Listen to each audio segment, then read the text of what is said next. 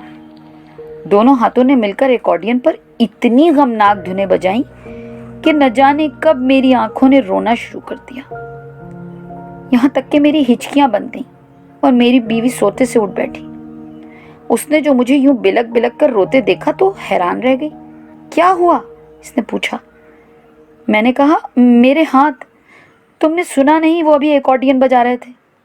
اس نے ادھر ادھر دیکھا اور کہا، اب تو وہ کہیں نہیں، شاید تم نے پھر کوئی خواب دیکھ لیا۔ میں نے چیخ کر کہا، میں خواب کی نہیں، حقیقت کی بات کر رہا ہوں۔